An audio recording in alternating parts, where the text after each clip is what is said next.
Bora ler a Bíblia hoje? Só 15 minutinhos, hein? 1% de 24 horas. Você tem 1% do seu dia para Deus? Então vamos nós. Retomando nossa leitura no Evangelho de Lucas, capítulo 9. Nós já lemos até o verso 27 e hoje a gente vai falar do verso 29.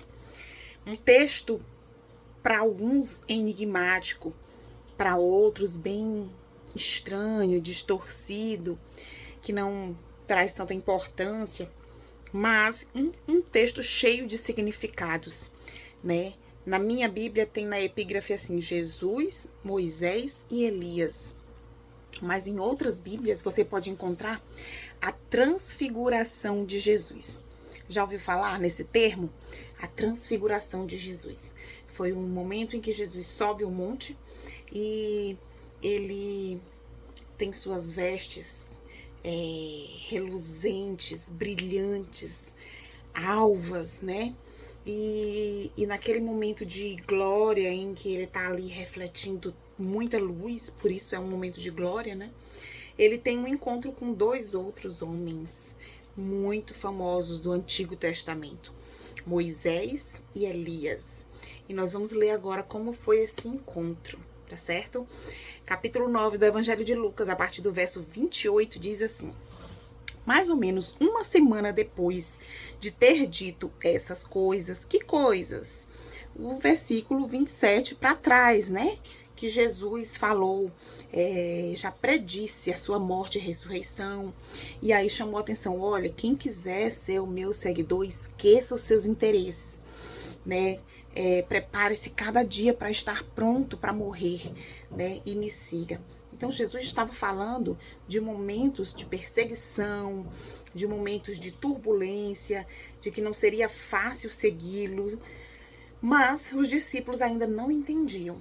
Eu gosto de repetir essa informação. Nós temos acesso a todo o final da história.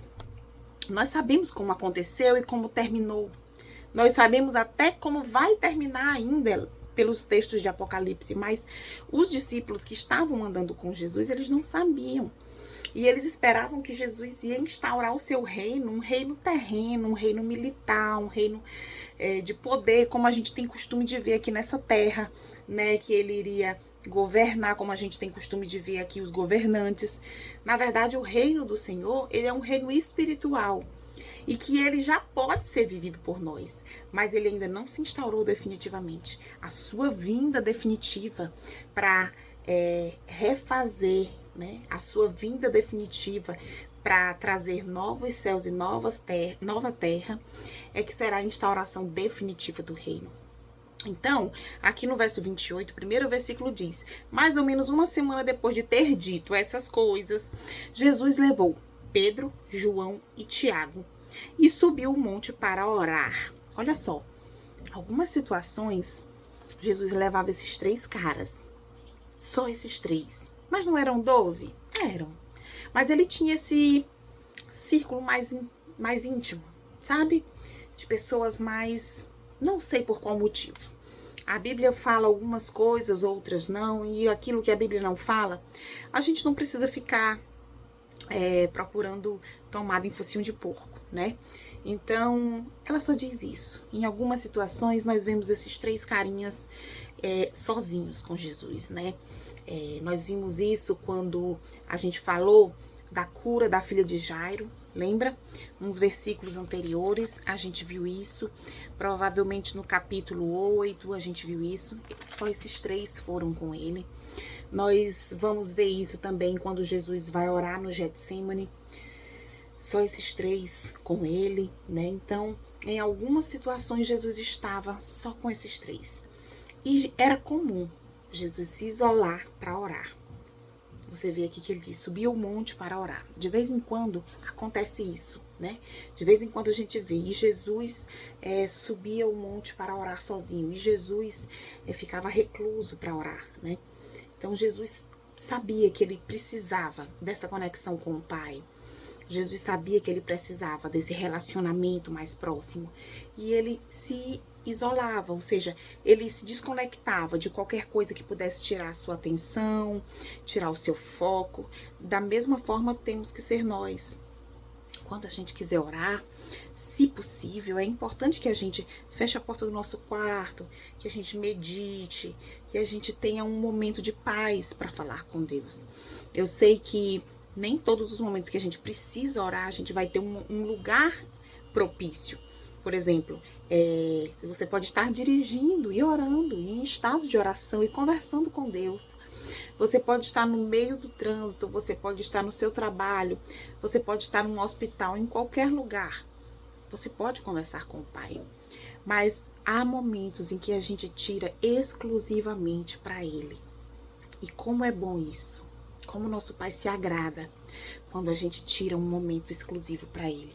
Nós estamos demonstrando quanto Ele é importante para nós, né? E esse momento que você tá assistindo esse vídeo, tá com a sua Bíblia aberta, tá lendo a palavra, é um momento que você tira para Ele, né? Mas continuando aqui no nosso texto, diz assim no versículo 29. Enquanto orava, o seu rosto mudou de aparência e a sua roupa ficou muito branca e brilhante. De repente, 2 homens apareceram ali e começaram a falar com ele. Eram Moisés e Elias, que estavam cercados por um brilho celestial. Eles falavam com Jesus a respeito da morte que, de acordo com a vontade de Deus, ele ia sofrer em Jerusalém. Pedro e os seus companheiros estavam dormindo profundamente, mas acordaram e viram a glória de Jesus e os 2 homens que estavam com ele. Quando esses 2 homens estavam se afastando de Jesus, Pedro disse: Mestre, como é bom estarmos aqui. Vamos armar 3 barracas, uma para o Senhor, outra para Moisés e outra para Elias. Pedro não sabia o que estava dizendo. Ele ainda estava falando quando apareceu uma nuvem e os encobriu. Os discípulos ficaram com medo quando a nuvem desceu sobre eles. E da nuvem veio uma voz que disse: Este é o meu filho, o meu escolhido. Escutem o que ele diz. Quando a voz parou, eles viram que Jesus estava sozinho.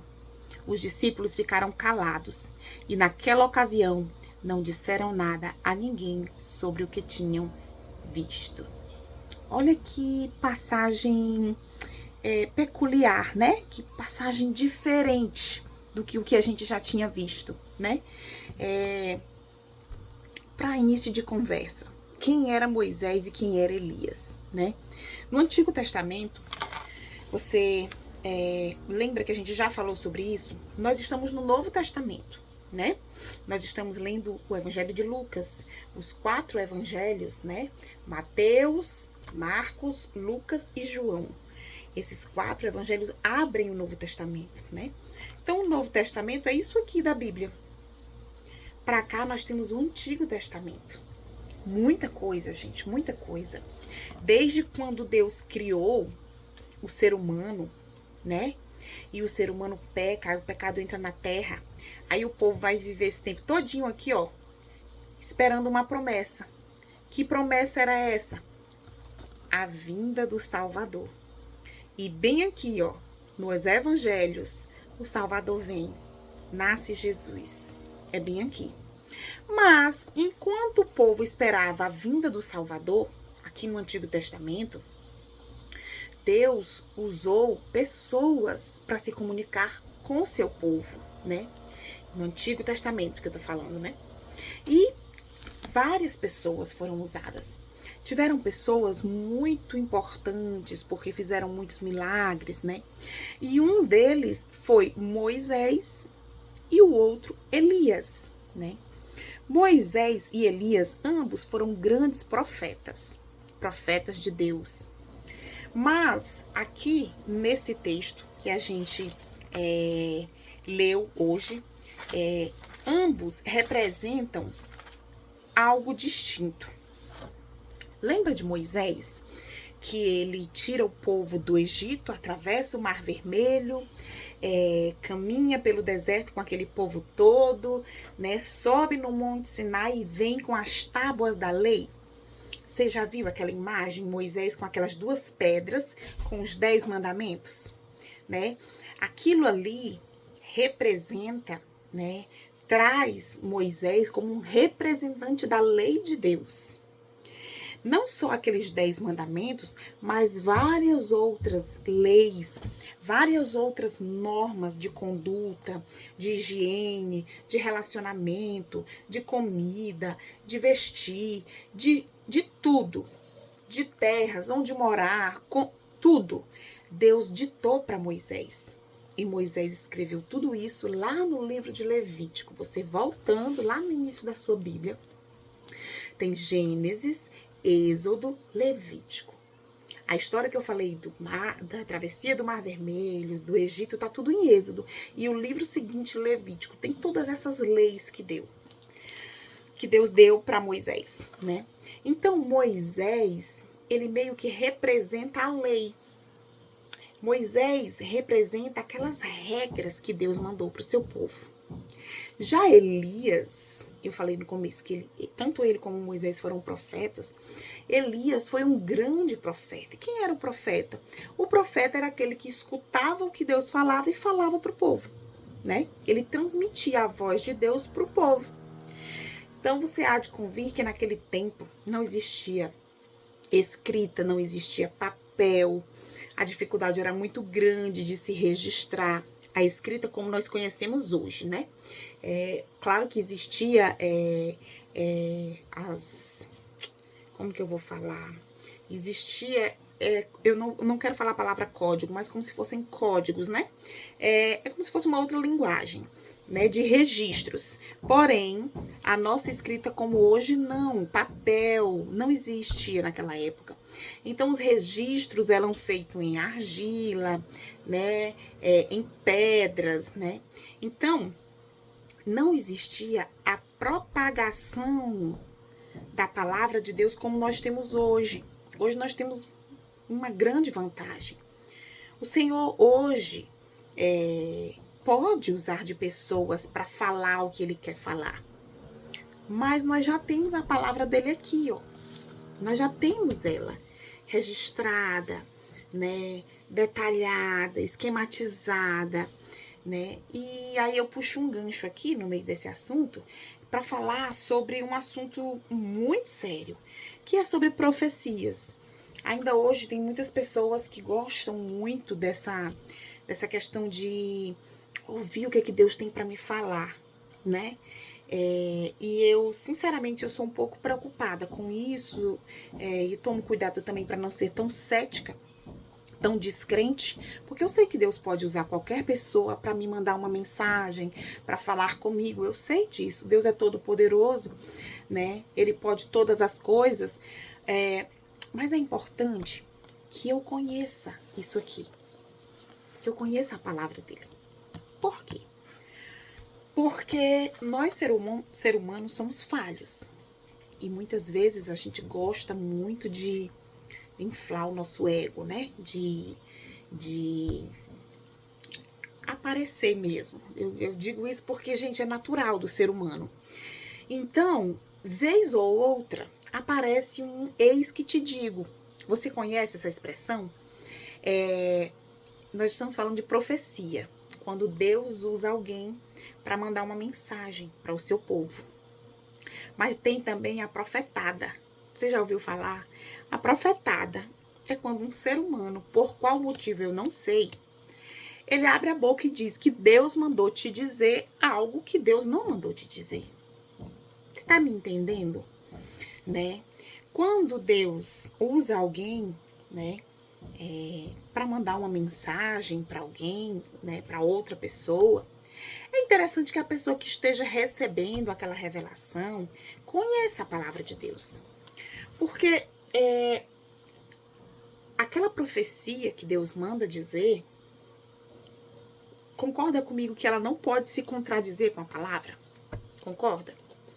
Por exemplo, o Senhor, ele não concorda com o divórcio. Ele permite em certas situações, mas não porque ele concorde, mas por causa da dureza do coração do próprio homem, né? Então, você acha que um assunto que já está resolvido na palavra dele, você acha que Deus usaria uma pessoa para revelar para outra que Deus manda dizer que ainda esse ano ela encontrará o amor da sua vida, sendo que aquela pessoa já é casada? Que Deus manda dizer que ainda este mês tu será liberta desse casamento que te aprisiona? Faz sentido? Não faz sentido, né? Nós precisamos entender muito bem os princípios de Deus, para que quando chegar um recado desse, a gente saiba discernir. Será que realmente isso vem de Deus, né? Eu tô trazendo essa informação de profecia porque a gente tocou no ponto de profeta, né? Mas isso é muito importante, gente. Tem pessoas que passam um mês sem ir na sua igreja, na sua congregação, no lugar onde ela é para estar firme. Porque esse domingo eu vou na igreja tal, porque me disseram que uma mulher de Deus vai pregar lá e ela revela. Não, domingo que vem a irmã fulana vai na congregação tal, porque lá tem um homem de Deus que diz tudo o que tu precisa ouvir. E assim, sabe? E nisso a pessoa vai virando um vício. A pessoa vai em busca de mensagem. Fulano de tal disse que pastor fulano revela o CPF da pessoa. Gente, qual é o objetivo que Deus tem de revelar o CPF da pessoa?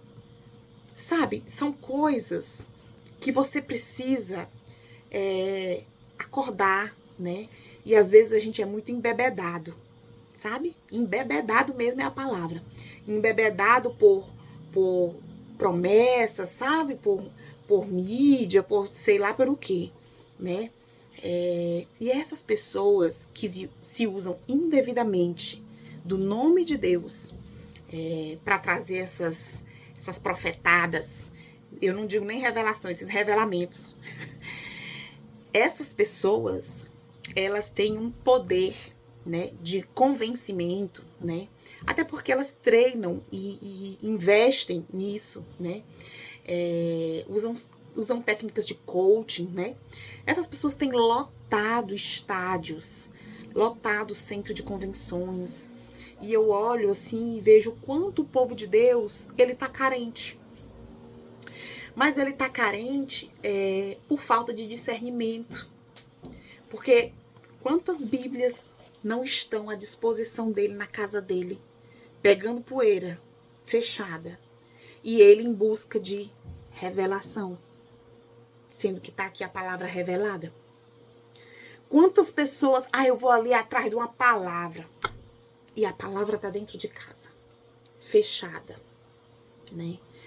Eu nunca ouvi Deus falar comigo. Poxa, como é que eu faço para Deus falar comigo? Abre a Bíblia, meu irmão. Tá aqui. É dessa forma que Deus fala contigo. Tá aqui a palavra dele. O que mais você quer que ele faça? Que ele faça uma fumaça, um vendaval, que venha alguém brilhando na tua frente e impõe a mão na tua cabeça. Não é assim que as coisas funcionam, gente. Se o Senhor providenciou isso aqui pra gente, se ele deu inteligência para o homem criar um papel, criar uma escrita e colocar tudo aqui registrado, há quanto tempo essa Bíblia não está registrada? Há quantos anos, 1000 anos, 2000 anos, a Bíblia não está sendo o livro mais vendido do mundo, mas ainda é o que é menos lido. Então, pegando esse gancho assim da profecia, que isso possa, sabe, despertar na gente. O Senhor pagou um preço tão alto pelo nosso pecado na cruz. Ele disse, eu sou o caminho, a verdade e a vida. Para que você vai buscar outro caminho?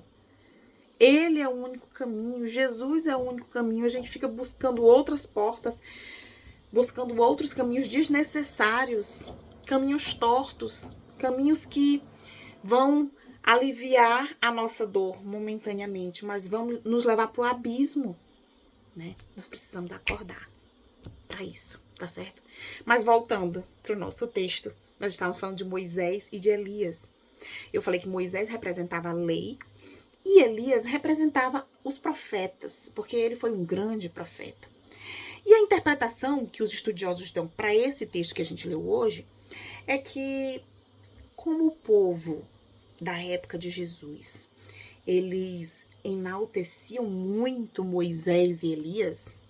Eu não sei se você percebeu, mas nos últimos 2 capítulos, 7 e 8, as pessoas dizem assim, quem vocês acham que eu sou? Jesus falou, né? Quem vocês acham que eu sou?